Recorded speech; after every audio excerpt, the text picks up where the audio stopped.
So, yesterday we started talking about India, and of course, you were asked in the bell ringer to enter into the chat what you learned about it. Tomorrow we'll cover the last of these regions, which will be the African continent, particularly four countries, and that's why you worked on the USW four country assignment today, picking one of those countries and listing 10 facts and answering the question about them. So right now we'll continue with the notes on India, starting with the Sepoy Rebellion, as it says up there on the screen.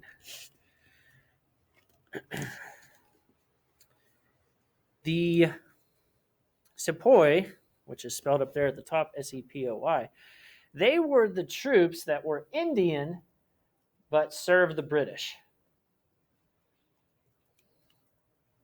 So these would be troops from India that served the British.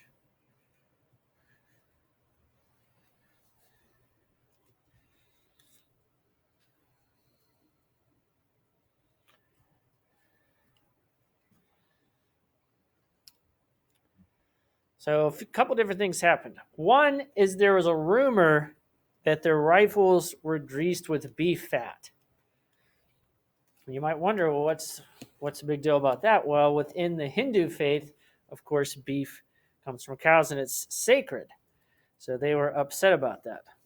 So they heard a rumor that the rifles were greased with beef fat.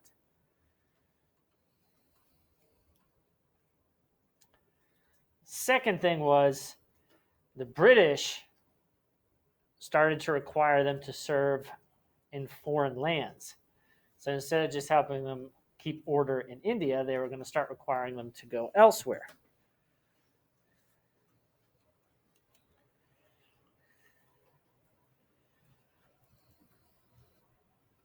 The result of this was in 1857, the Sepoy rebelled.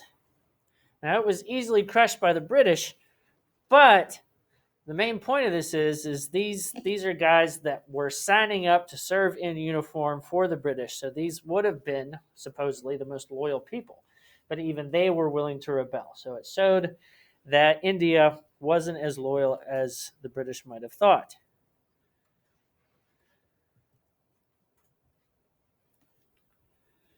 And because of this rebellion, the British just weren't interested in it commercial anymore. In 1858, they made it an official colony.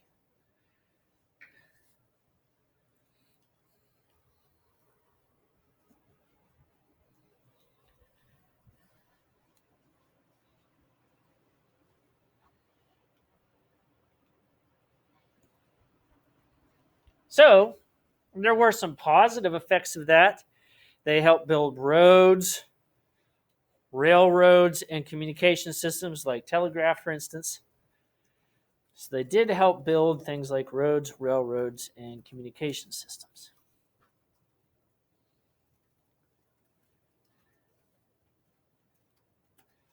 Does anybody know what we call all these things all together?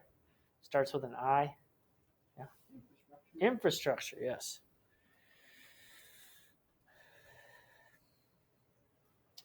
Some of the negative effects included the fact that when you're part of the British system, of course, you're expected to buy British goods. Well, the British goods were expensive. So they had to buy expensive British goods.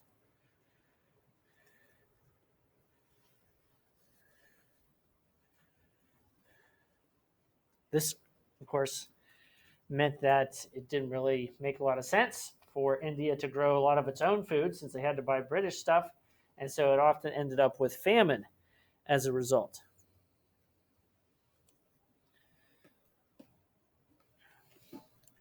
And the last item would be that the British tried to basically make the Indian people British.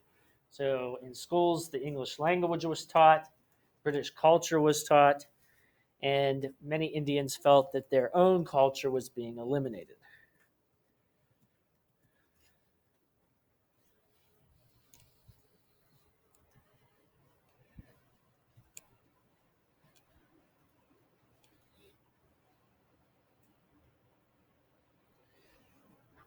And then we started to see the rise of Indian nationalism. Of course, nationalism is pride in your own culture.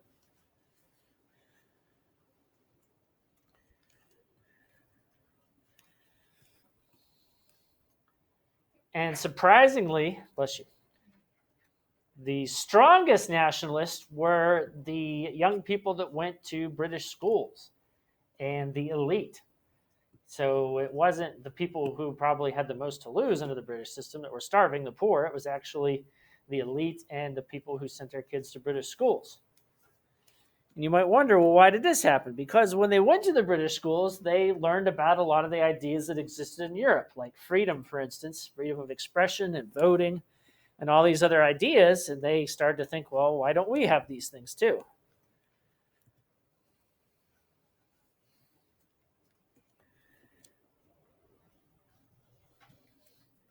So you had a lot of people within India that said, why don't we combine Hindu culture with Western culture? Why don't we put these two things together? Why can't we be proud Hindus who get to vote and participate in government and speak our minds?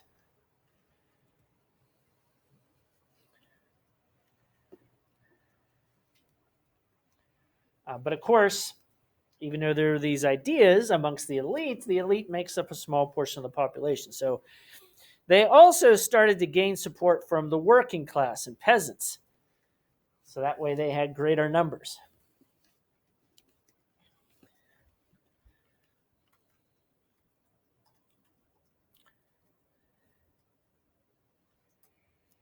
Now, once they started to do this and they combined Western influence with Hinduism, it started to be referred to as Hindu nationalism, not just Indian.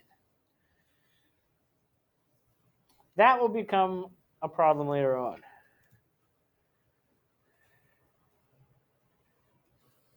So, of course, these people didn't want to simply live within a British system, they wanted independence. So, they wanted independence. And they created an organization to do this. It will be known as the Indian National Congress. The Indian National Congress in 1885.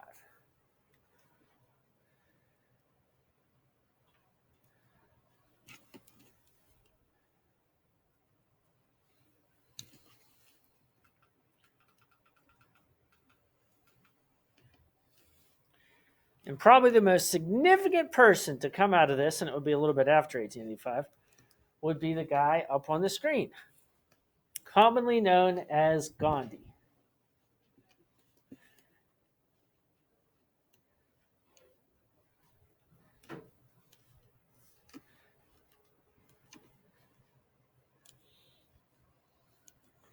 Now, Gandhi in that picture might look like he belongs to the peasant class in India, but actually, when he was younger, he was one of these nationalists that was well educated and spoke English and knew about British culture and even wore a suit and tie when he was younger. But of course, he wanted to return to more simplistic roots.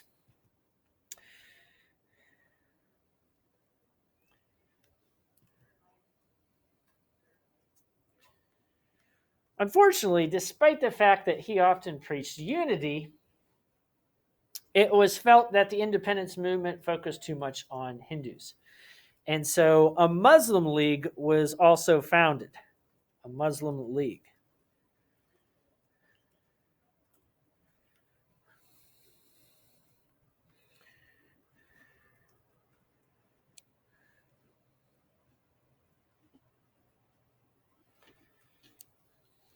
By 1930, the Muslim League believes that India should be given independence and separated into two different countries.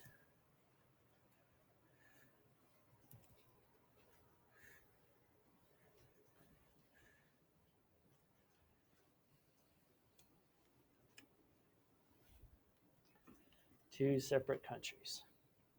But despite that, Gandhi remains the face of independence. And he focuses on things like nonviolence.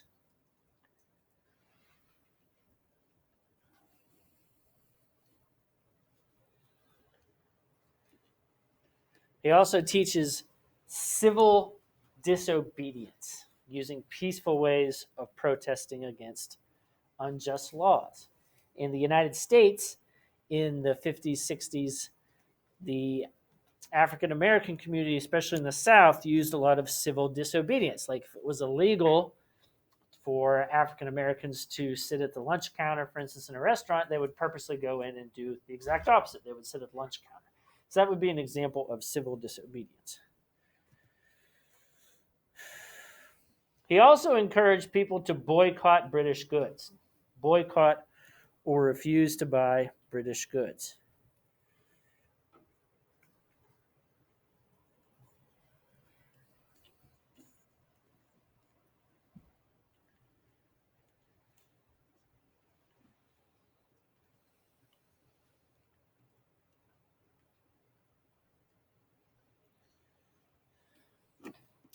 He also led what was called the Salt March.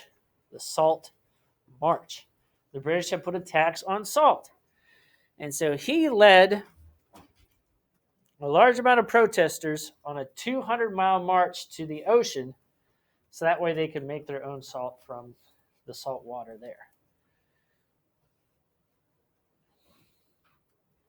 So the Salt March, 200-mile march to the coast. In response, the British arrested Gandhi and another 50,000 people.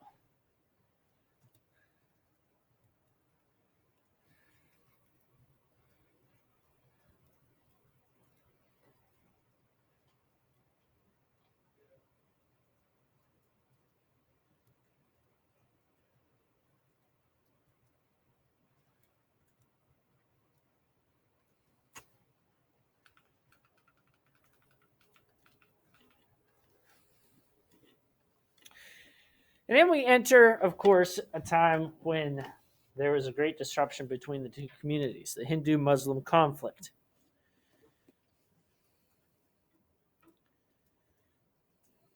Of course, the Muslims, even though there's a lot of them, they're still the minority in India, and so they feared their rights would be taken away. So in 1946, widespread violence broke out between the two groups.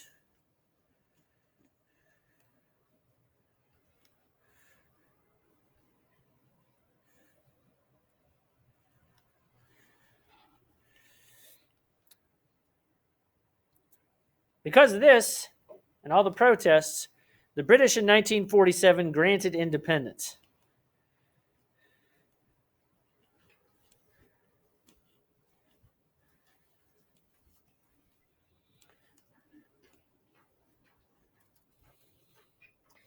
They divided the territory into two countries, like the Muslims had wanted.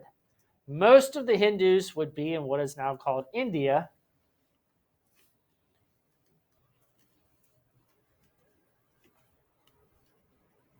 and most of the Muslims would be in what we call today Pakistan. So Pakistan and India.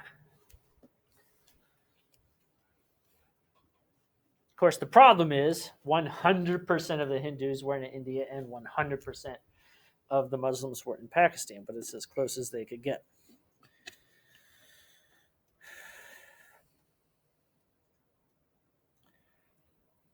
Gandhi, however, refused to celebrate independence because he believed it was ill-gotten because of the violence. He disagreed with it.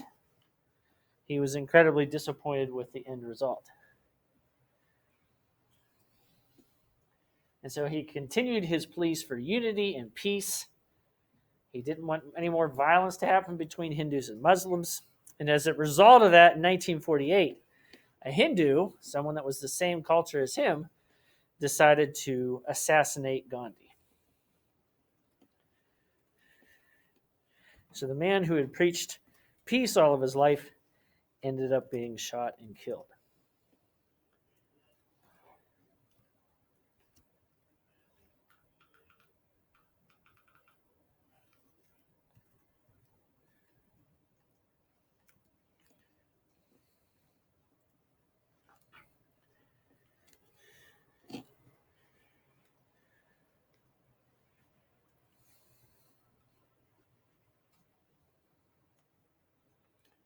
So dividing forces within India.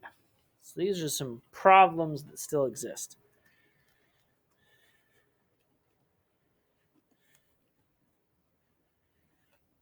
One of them is the caste system. The caste system.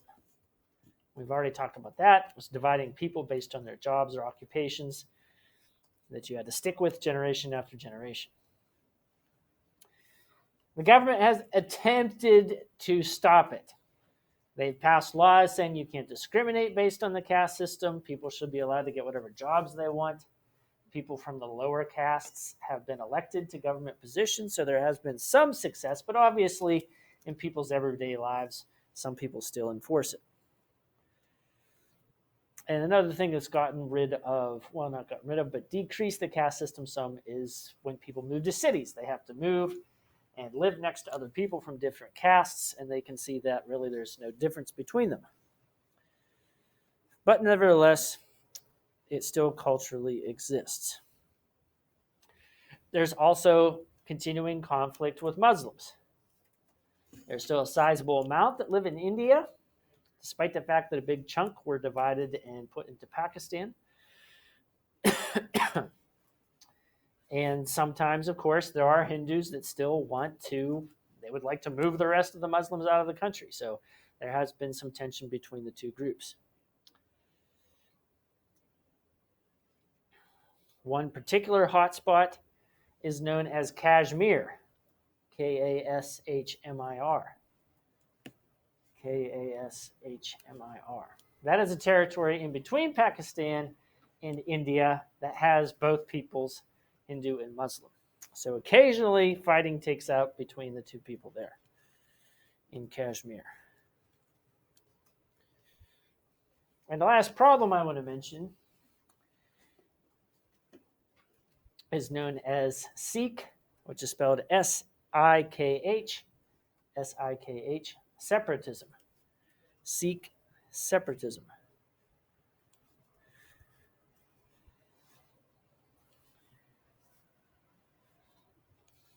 Sikhs have some cultural traits of both Muslims and Hindus, but they themselves are a unique group of people. They basically feel like they're second class compared to the other two, so some of them would also like their own country. Interestingly, Sikhs actually do wear head coverings that look like turbans.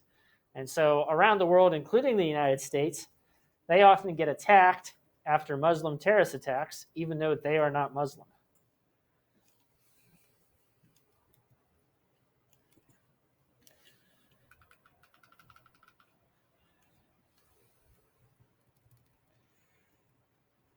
And the last bit of information here about India, leadership and modernization.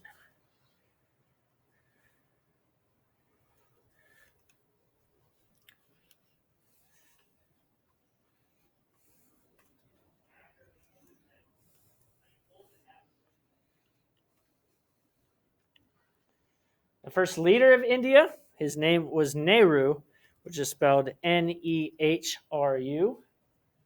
Nehru. He was the main force behind getting rid of the caste system. So that was one of his life's goals, to get rid of the caste system.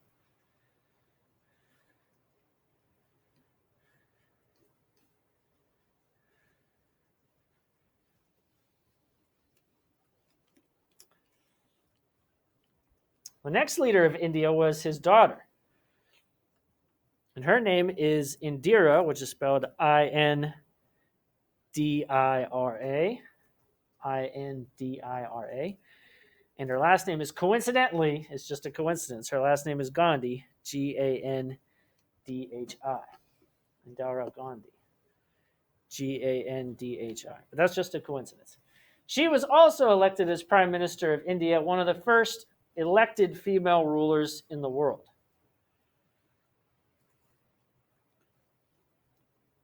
She pushed for industrialization.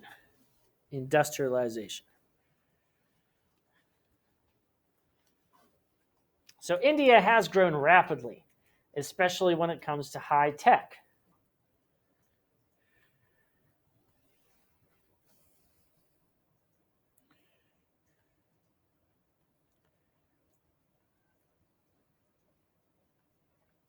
But this has been mostly through a decentralized capitalist system.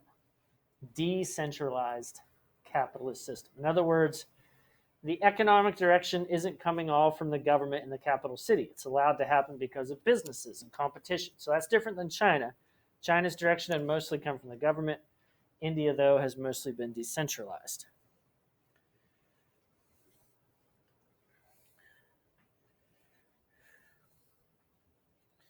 But despite the growth, the population is still growing rapidly, which leaves many people unemployed and impoverished.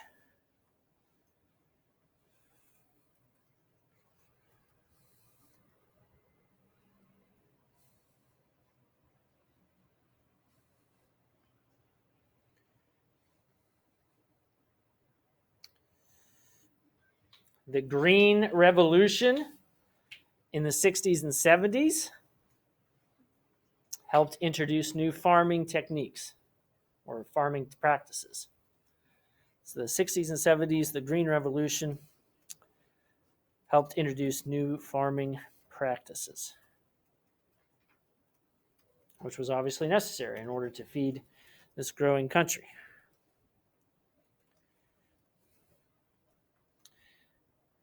They also built a system of irrigation and canals and dams.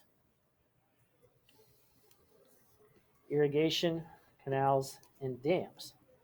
India has lots of water, but the problem is they often have too much water in the wrong places. So the irrigation system was meant to channel it toward farmers, and the canal system was to use it to their advantage for transportation, and the dam system in order to prevent flooding. So irrigation, canals, and dams. And the last two items that I'll mention would be that India benefits from a large labor pool.